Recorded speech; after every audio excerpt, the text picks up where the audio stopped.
Thanks for staying with us at STL Live. I'm Sarah Thompson, and my guests from Brightside St. Louis are Elysia, Musumeci, and Rachel Greathouse. Thank you again for being here. Yeah, thank you. So we're going to talk now about recycling, and it's kind of interesting that here we are in 2018, yet half of what people throw away can still be recycled, and people aren't doing it. So let's kind of get into, you've got an event coming up, but maybe let's go through the basics, and we've got a graphic to throw it up. I'm going to ask you a real simple question. What can you and can't you recycle? Yeah, so there are 6 things that we can recycle every single day that can go into your blue bin no matter what. So we've got paper, most basic.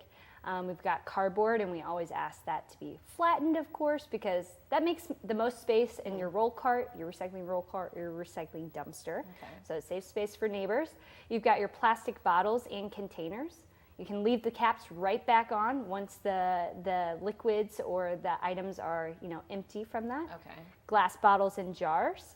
Metal food and beverage cans, and food and beverage cartons. Those are the 6 things that we can definitely put into our bin all the time, as long as they're empty or flattened for the boxes. I'm going to ask you about that too. How about cleaning them? So if you have a soda bottle or a wine bottle, it has to be washed with water and totally clean, or? So a little bit of food residue is actually A-okay. It doesn't hurt the process whatsoever for the recycling. We've gotten really great technology nowadays, but the problem is if you have a yogurt container that's halfway full, and that does come about. So it does need to be emptied, but if you can't make another PB&J sandwich, it's okay to recycle with that residue of the peanut butter inside of the jar. Okay, we're going to put that graphic back up, because now I'm going to ask you now the things that you can't, that people think can recycle, but you cannot. So one of the biggest contaminations that we have at our recycling sorting facility is plastic bags. They are just detrimental to our recycling center because they're so thin and loose, and the gears that sort the recycling center, they just get clogged up in the machinery. And so that's why we can't take them or put them in our blue recycling bin. But we can take them to the grocery store to recycle. And not only can your plastic bags go there, but any other plastic film. So your Ziploc bags, your newspaper sleeves, your cereal box liners. So things that can stretch. So all of that plastic bags and film can go back to the grocery stores to be recycled there, but just not in your blue bin. Another thing that cannot be recycled is styrofoam. That it just doesn't, we don't have a market for it, and it just doesn't, we can't recycle. So I think that's a big thing people need to know. Even if you see at home a styrofoam cup that has the triangle on it, you cannot recycle it. That's what you're saying. Exactly. So we stick away from numbers. We stick with items. So we stick with plastic bottles and containers. That's an object. That's a good thing that we can recycle. Plastic bags and styrofoam are not. So we stick with items because people, sometimes the item doesn't have a number on it, and the number just gives an example as to like what type of plastic it is.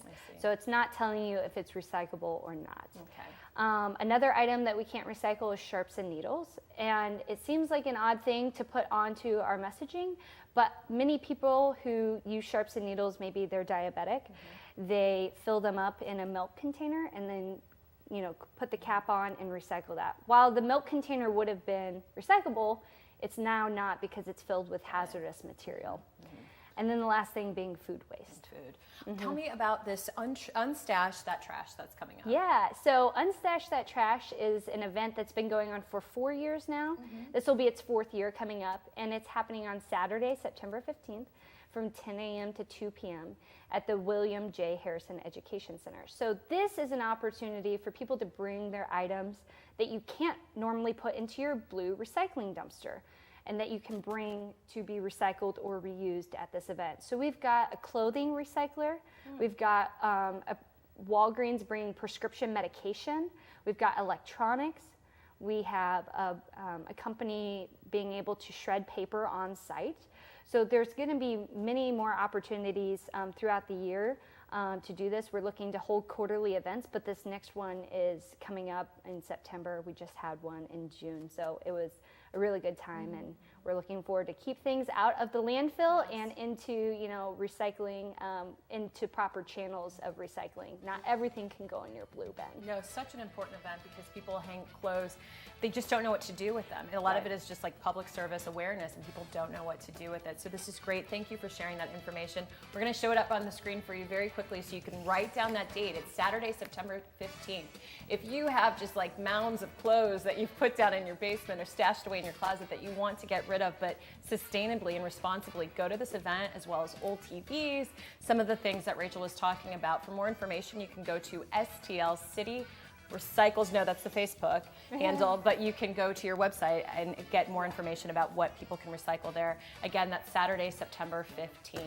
Thank you both for being here. It's always so informative, and we really appreciate you coming in to talk about these two events. Thank you. Thank you. All right, well, you can learn more, like I said, at Brightside St. Louis on their website. There is also their Facebook information. Well, there's more STL Live right after this. Please stay with us.